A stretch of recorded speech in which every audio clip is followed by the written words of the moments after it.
Hey there, Diane with Complete Marketing Systems and DianeDozen.com.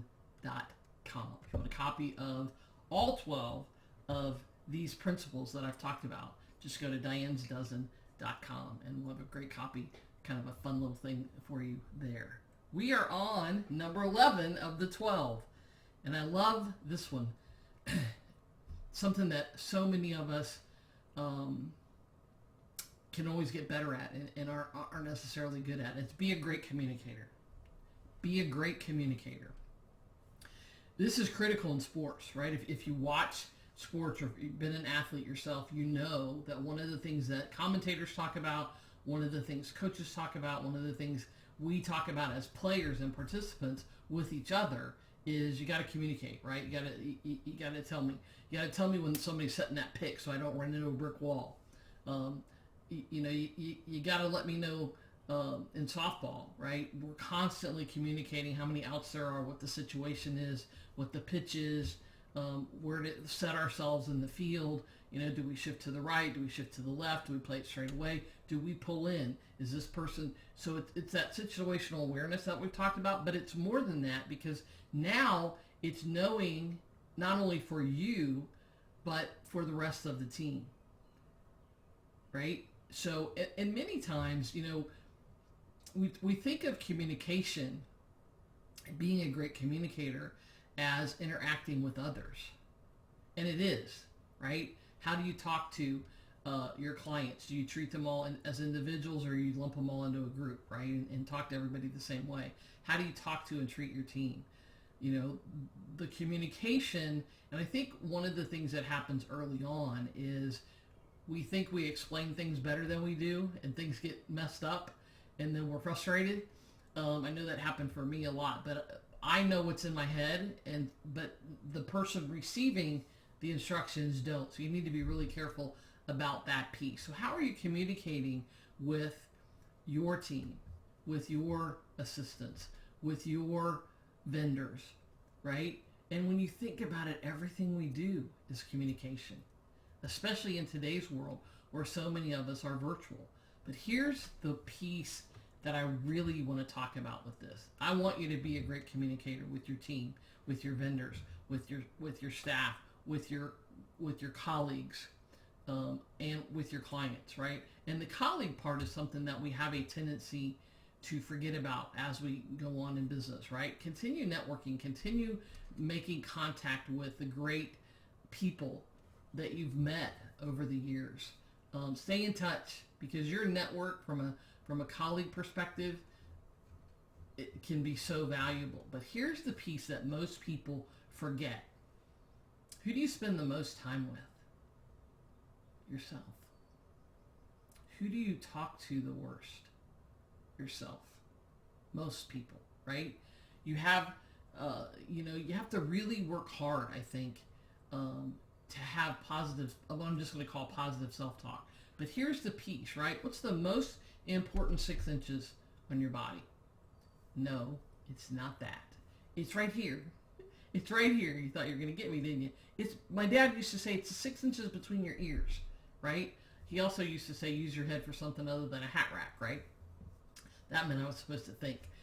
But the communication piece that we have with ourselves every day, I see it all the time, right? We're hard on ourselves. Look, I say we because I'm the same way, right? We don't celebrate and appreciate the things that we do, the impact that we make. We downplay the good things and magnify the bad things. And then we sit around and berate ourselves for the mistakes. They're not bad things, right? They're mistakes. Everybody makes them. I have a little note. I have 2 of them actually on my computer that I look at every day. One says it ain't that serious. And I think when you remember that, it's easier to have grace for yourself. It's easier to now start with some of the positive self-talk. The other one says start again. Not start over, start again, begin again. Right? You can do that at any moment during the day. At any moment. You can do it 100 times a day. Start again, right? Start again because it ain't that serious. But the communication that you have with yourself is critical.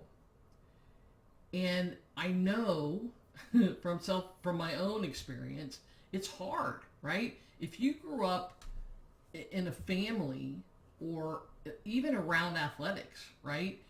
And it's different today, but I grew up kind of with an iron hand.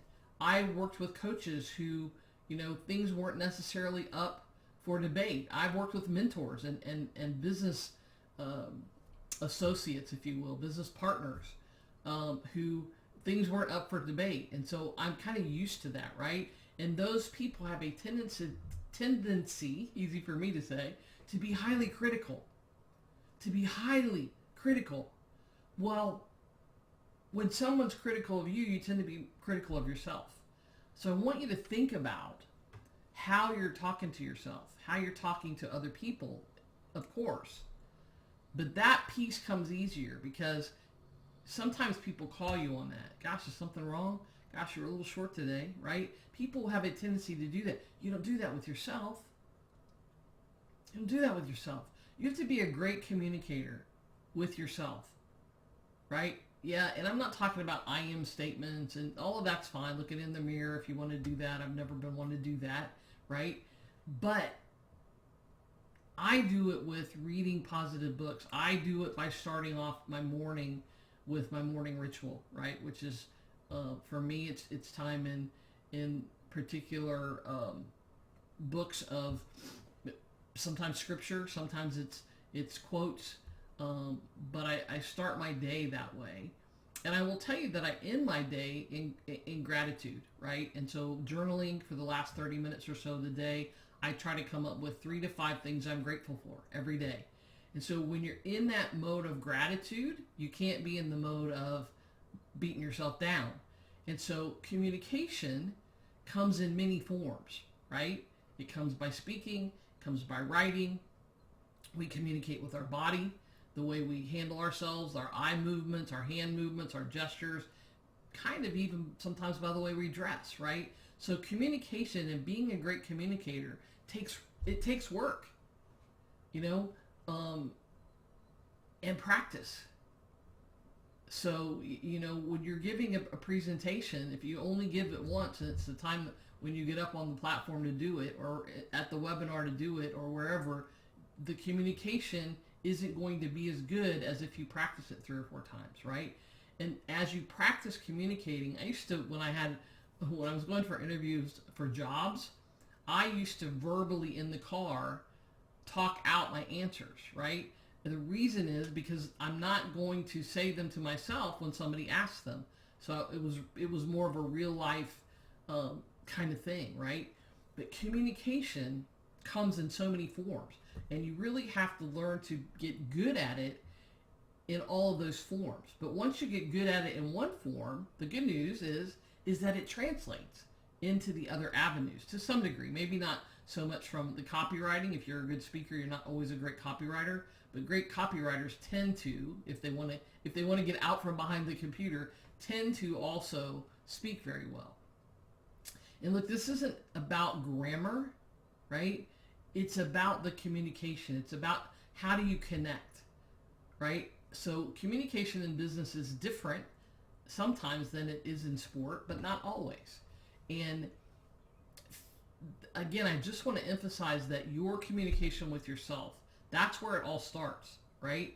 And look, it's okay to be hard on yourself. It's okay to be self-critical, but it's the action that you're criticizing, not the person. And so many times we end up with you're stupid, or that kind of thing. No, that was a silly thing to do, but don't personalize it.